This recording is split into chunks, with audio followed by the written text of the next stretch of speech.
Hi class, this is chapter 2 uh, and we'll start right away. So let me share the screen with you.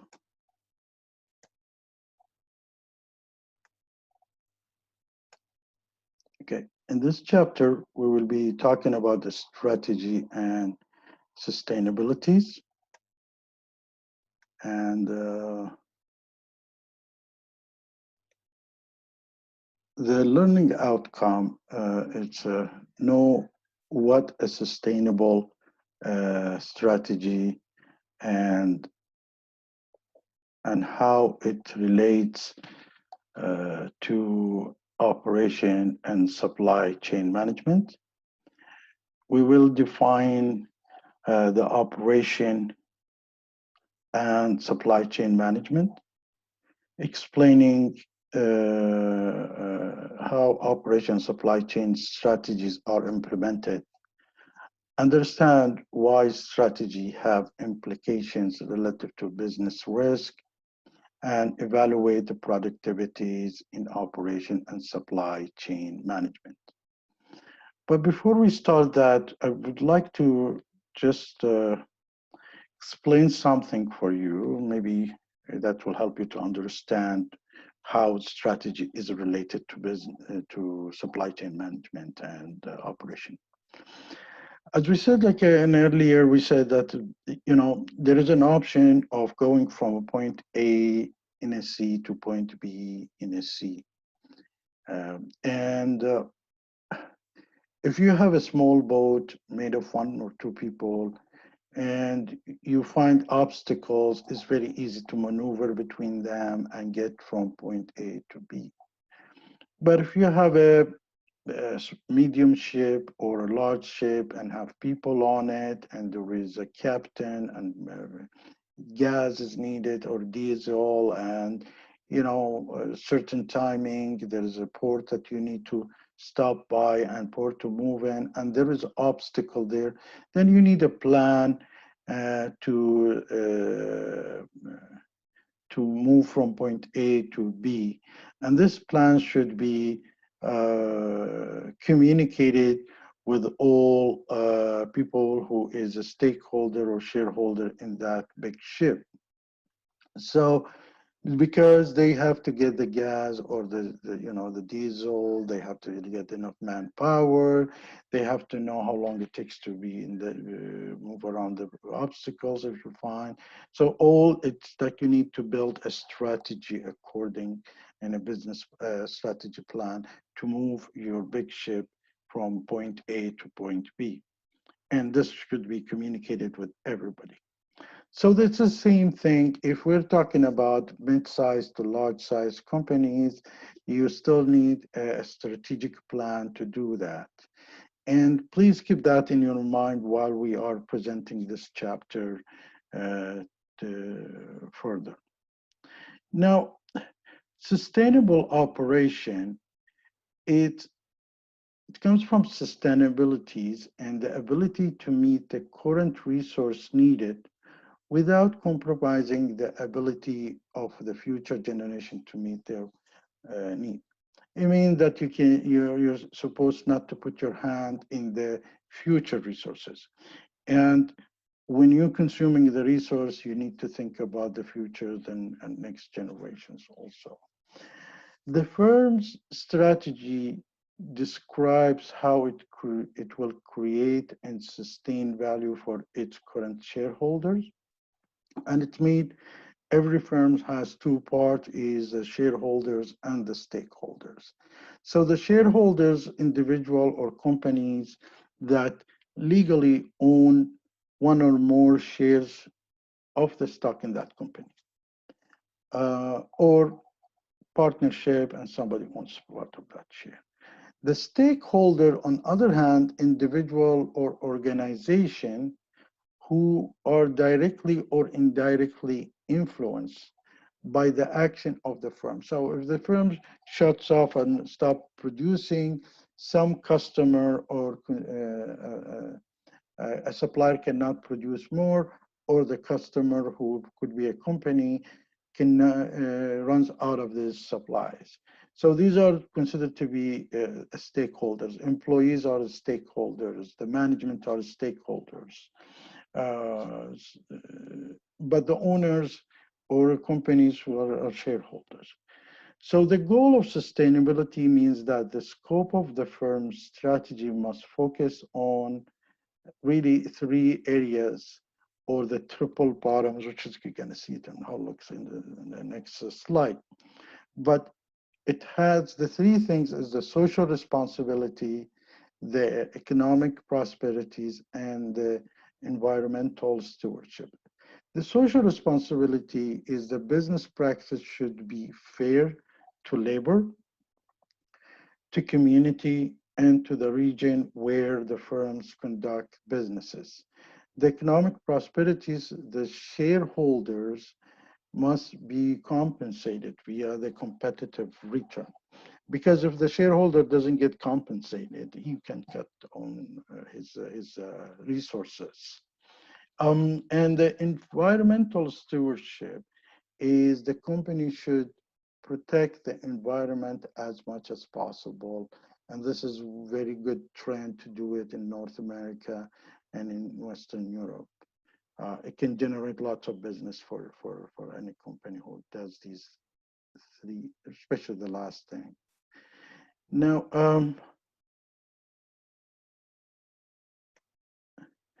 this is the triple thing. They said the economic prosperities, the social responsibility, and the environment stewardship. And they have to, any company has to take these things into considerations. Now, when it comes to operation and supply chain strategy, as we said, it is setting broad policies and plans for using the resources of a firm must be integrated with the corporate strategy, because the corporate strategy is setting up goals. So when you are using the resource of the firm should be toward meeting these goals. The corporate strategy provides overall direction and coordination operation goals with those for the larger organization. Let me give you an example.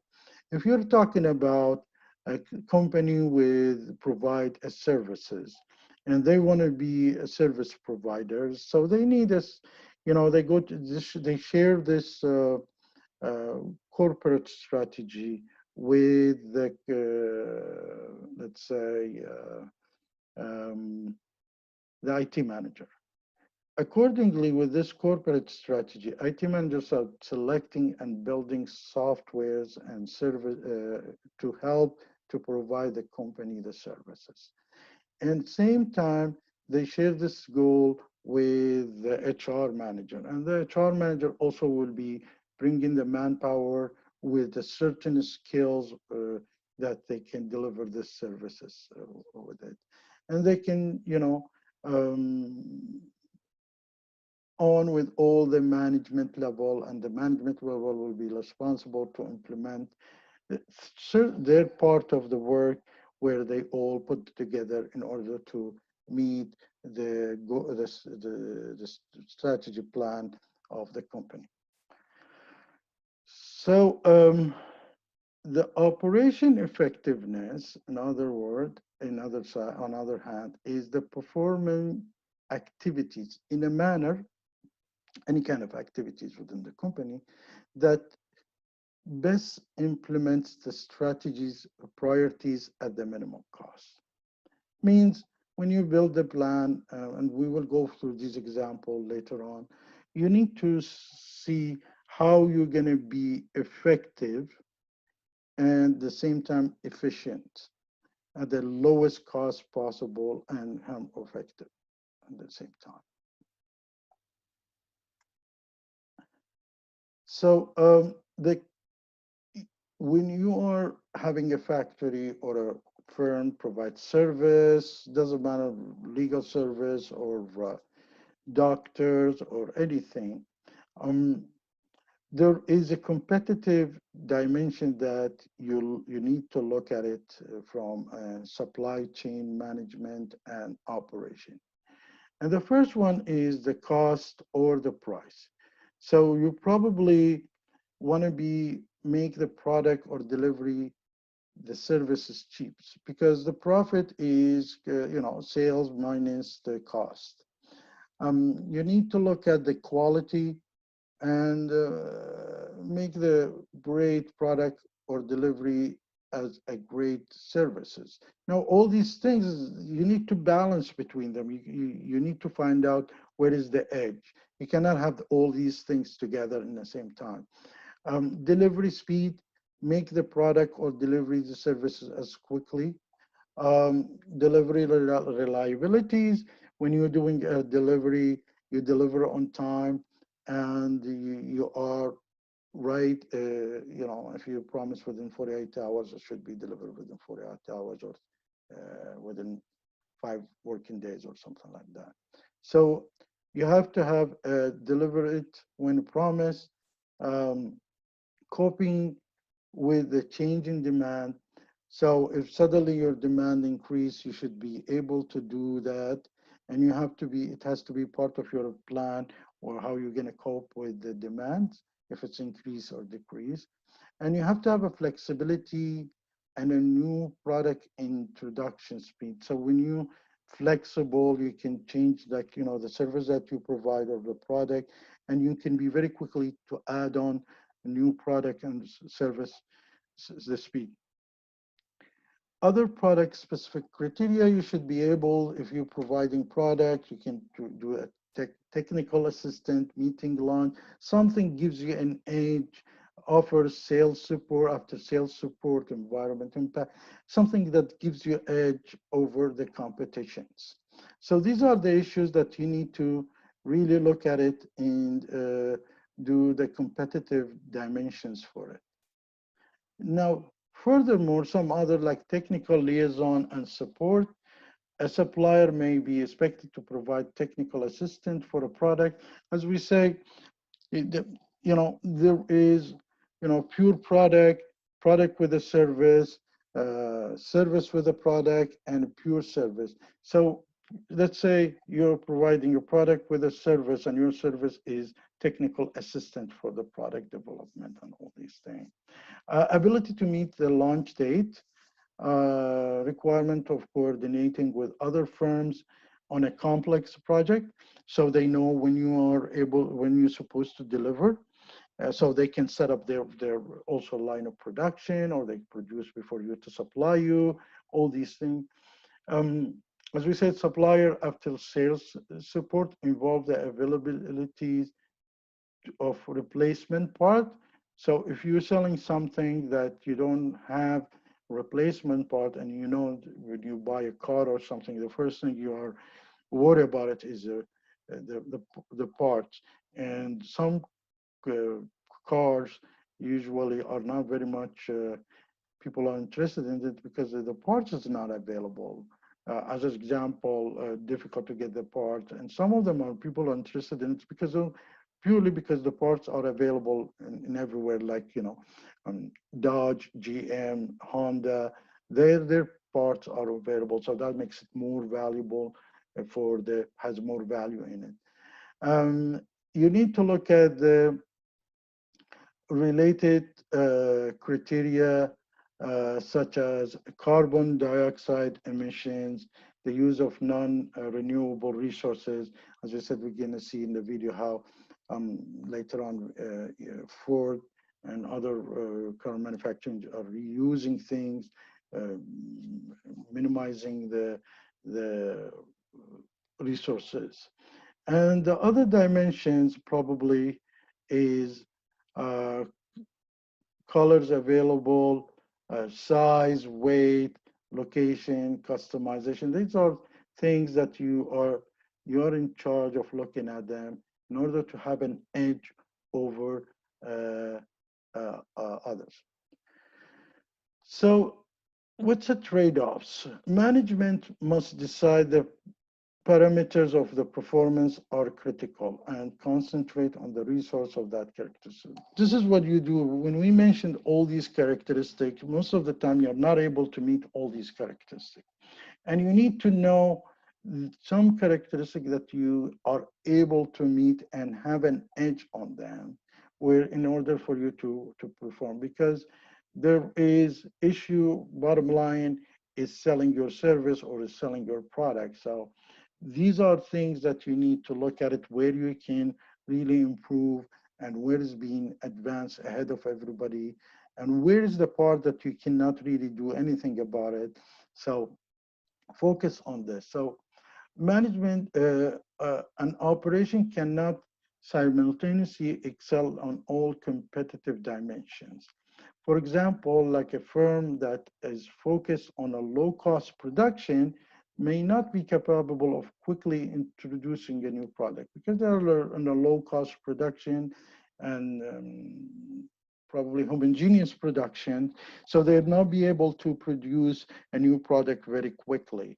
Um, a strategic position is not sustainable unless there is a compromise with the other positions. So if you want to be ahead or you want to have a strategic, as we said, you sometimes you look at the efficiency versus the effectiveness, and you don't want to lose your customers waiting online. So you have more employees, so you became less efficient and but more effective. So you need to do all these calculations to find out how you're gonna, choose what make you stand out with between the other competition.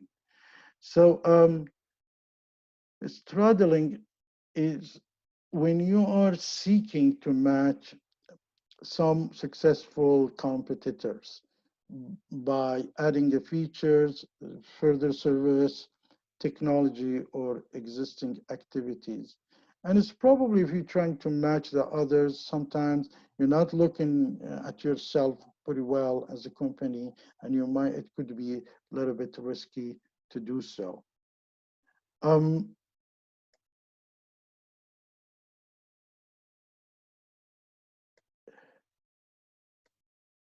so you have to understand one thing, it's a difference between order winners and order qualifiers.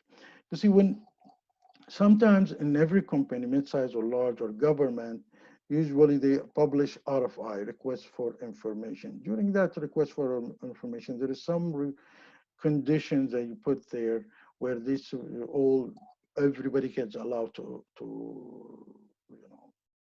submit their answers. Sometimes they try to limit it, but it's open for the public. So after this request for information, then you select few of them, and it becomes an RFP, which is a request for a proposal. And there is where, when you move from RFI to RFP, you have an order qualifier. You are become one of the 10 companies qualifier. But between all these 10 companies, one company who will be winning this deal, which is they call them the order winner. So describe marketing oriented dimensions that are the keys to competitive success. Order winners are criteria that differentiate the products or service one firm from the others. And another example, like you say, um, to do a qualifier, you say, I need 100 laptops, who can supply me from all these manufacturing, like HP, Dell, and all, IBM. But that's order qualifier. So all these companies can do a laptop, so they come in. But then you need, say, I need a storage of 20 terabytes or something like that. And there's only one company who can do that. That's what makes a order winner. So order qualifier are a screening dimension that permits a firm product to consider as possible as candidate for purchase, but they're not order winners. One of them could be an order winner or some of them. Future customer would not forge, would not ignore. There is 10 features the customer looks at them, and 9 of them are met for everybody, and they are order qualifier, but number 10, one of them is better than everybody else. That it's more complicated than that, but let's say, put it this way, number 10 is one company is better than everybody else, could be the pricing or whatever, delivery time or the quality, and that makes it, that company wins, so that's what you call an order winner. Now, so if we look at IKEA, for example, and IKEA, most of the companies, what they do, they look at the customer, their customers, and they work background to make sure that they can see how the things can perform. So in IKEA, the diagram that shows here how a company's strategy is delivered through a set of supporting activities. See, in manufacturing, which is here, IKEA design staff focus on minimizing the cost of manufacturing. But what's their customer? Customers are young, not wealthy, and have children. They're looking for a product, low cost, modular furniture that is easy to transport. So according to that, IKEA, what they did, IKEA designed a staff focus on minimizing the cost of manufacturing and in the field of infrastructure features. Manufacturing by a long-term suppliers and a high level of inventory to maximize the availability. When it comes to the level of the service feature, what they do, they provide service selection by customer. So the customer will go and select their product, and unassembled furniture lies flat for easy transportation and minimize uses of warehousing space and transportation costs. Then when it comes to the store future, they're located in suburbans, and they have a place for the child care, room-like display so that you can see the display, but then you go on the very wide aisles, support high traffic, and the warehouse is the same store, so you pick up your cartons. And this is how they meet the young, not wealthy, and have children customers. So you look at you segment your market, and then you try to meet and make it a winner for your case. Now, while you're working an operation, probably there is so many things that you need to get in order to produce. Now, most of us don't see the details that goes to produce, for example, a pen or a very simple a paper, not to forget about the more complex thing. We have a tendency of looking at it, buying it or selling it, but we don't know how difficult to build, how complicated to do that. So first part is that you need to assess the risk. Because you have suppliers, you have products coming in from everywhere, and you need to assemble it and sell it somewhere else. Maybe you are in the middle of things.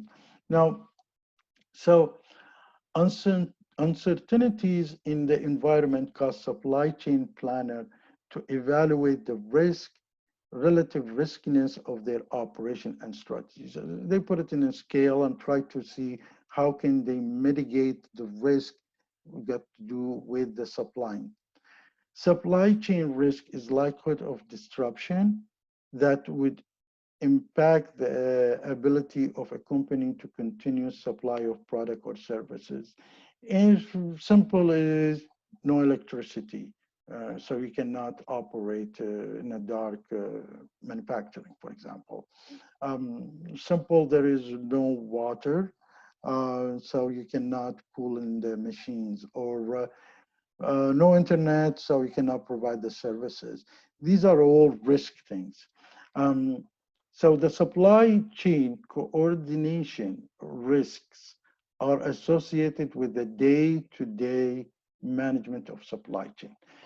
They look at all the way of the supply chain, and they try to see the risk there. So if you bring a product, they're looking at the supplier, the transportation, the processing, and the transportation to the customer if they have the responsibility for distributing. Um, so the disruption risk or cause could be caused by natural or man-made disaster. Now, to break it down, um, first, what you do, you need to look at to identify the risk, identify the source of potential disruption. Let's say you need water, and so or you need electricity, and you want to know where you get your electricity from, how secure it is, or whether you need a backup company or you need um, probably a electricity generator. Most of us don't think of that, but um, uh, when I was in one of the colleges that I was teaching, we had electricity broke. There's no electricity stopped, and it was So the best thing that they had generators, but the other colleges who probably didn't have the generators, they had all the system down, they had all the electricity. So um, there is no disaster recovery plan. You need to build a disaster recovery plan. So identify the source of potential disruption, highly situation dependent. Focus should be on highly unlikely event also.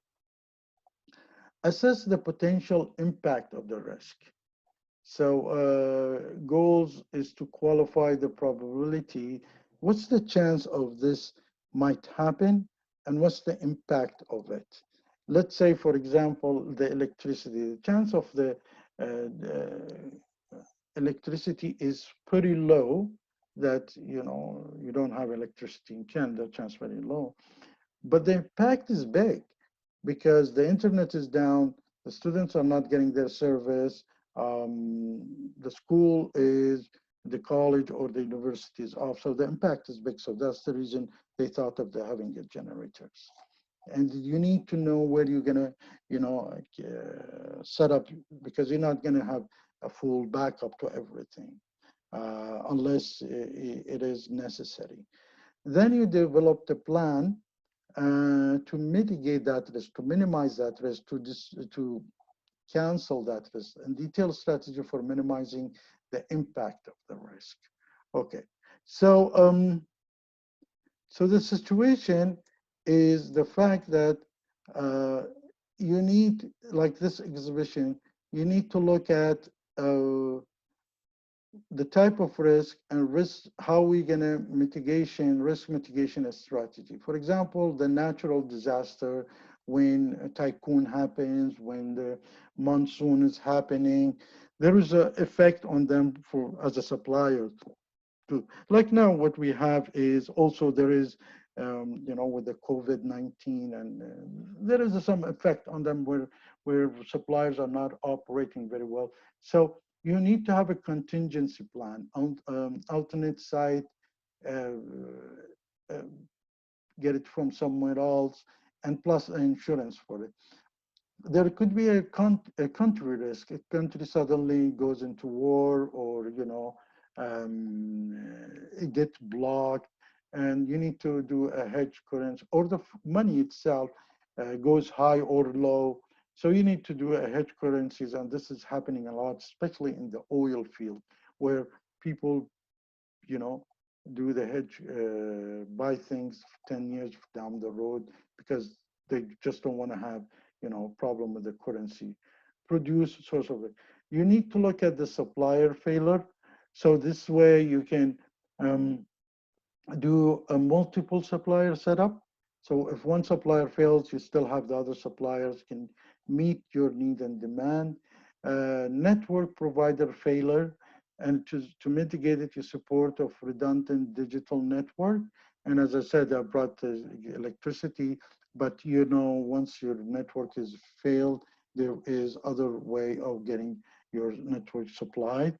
Um, regulatory risk, and you need to do an upfront and continuing research, good legal advice, and compliance. So if you feel that in some countries that legally might be risky to supply you with these materials, then you need to have another country or another way of getting this material ready for you. Um, a good example, chemical supplying sometimes regulatory stops that. Um, you get the commodity price risk. So the price goes up and down. So you wanted to make sure that you have multiple suppliers. So you have a multi-sourcing, commodity hedging, as I said, is a big in oil, especially in oil. You do a commodity hedging. Uh, these days, I mean, 2 months ago or a few months ago, the barrel went to zero price, $0. And the only reason is because, there is a certain production and there is not enough storage and cost so much to store it. So they were rather to sell it at a $0 per barrel than keep it in their storage and cost them $10 per barrel or something like that. So there is where you start thinking of commodity price risk and multi-sourcing and commodity hedging. Logistic failure is a very simple example. Somebody who is delivering things for you it suddenly stops. So as an example, in the early COVID case, suddenly they stopped all the trucks that coming from USA to Canada and vice versa. So if your supplier is only in a state or in Mexico and you're using trucks, you probably got into trouble because you don't have the sub. So you need to mitigate these issues also, the logistic failure. Inventories risk, you always have to do a calculation how much inventories you need to have in your warehouse without overspending or without running out of this. And in later on chapters, we'll be looking at how to set up the lean supply and all the suppliers to get their inventory, exact inventory, just in time or something like that. Uh, Major quality failure, careful selection and monitoring of suppliers, loss of the customer, service of production of innovation. Once again, um, you don't need, you have to be inefficient and lowering your costs, but in the same time, you don't want, for example, people waiting in line so long so they can find somebody else can provide that. So you don't want to lose. So you need to be ineffective and efficient in the same time. And the theft and vandalism, so you have insurance, security precaution, knowledge of likely risk of the. These things that you need to look at them and you need to know how to mitigate each one of them. So in overall, you probably need to look at something like that, break it down. And when you're talking about, for example, outsourcing, you look at the natural human-made disaster, which is moderate impact.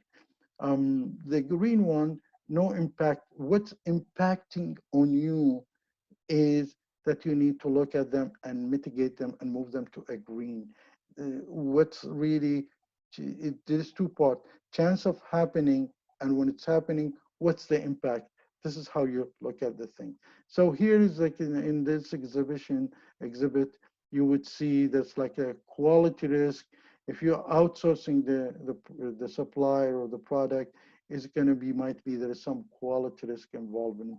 And so many things that you bought, you thought it's like, for example, um, made in Japan. When you looked at it, it's made in different country, and then you saw the quality is really dumped in and becomes really low. So these are things that you, as a factory and company service provider involved in supply chain, you need to look at them very carefully and try to mitigate them according to the impact on your supply chain and the business flow.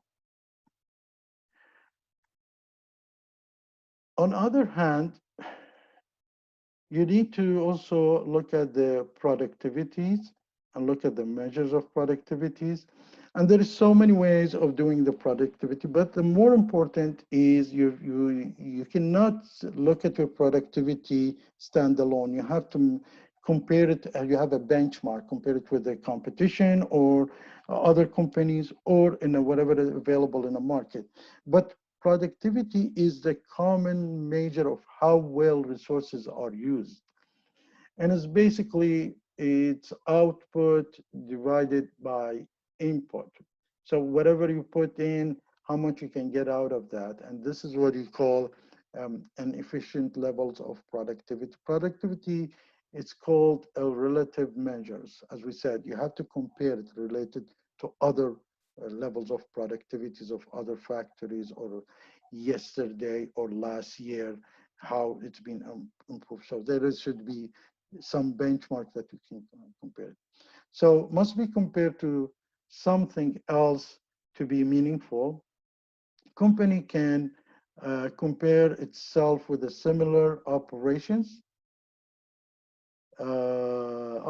within its industries, measuring productivity over time within the same operation. As I said, you say you measure it now, and you have measured it last year, and you see how being improved, or you can measure it with others. A partial productivity measure the ratio of some output to a single input. There is other way of doing it, and we will see it in the next slide. You will see what do we mean by partial productivity, multi-factor productivity measures, and there is total productivity measures. So here, the partial measures like output, you can do the output to labor, you can do output to capital, you can do the output to the materials or output to energy. And all this is get it from the financial statements, and you can do that. The multi-factor, this is the partial one. The multi-factor measures, the output is always on the top, and you probably can make a combination of some of these, and you get the multi-factor measures, and then you get the total measures. And this is all you want to see the productivities, how effective is your operation. And as I said, you can get it from the financial statement, all these data can be done. In the partial measures productivities, like that's only an example. You probably in a restaurant, you want to look at how many meals you do per hour. In a retail store, sales per square foot happening. And that's the previous setup, the price of your business. The chicken farms, pounds of meat per pounds of feed. There is different way of product. Utility plant, how many kilowatt hours per ton of coal that you produce, or per whatever the input. Paper mills, tons of papers per quart of wood, how much you produce. These are all business setups that produce, shows you the total quality, the partial productivity, I'm sorry. So basically, this is kind of the end of the chapter, and we'll continue with the class, and you have a nice time.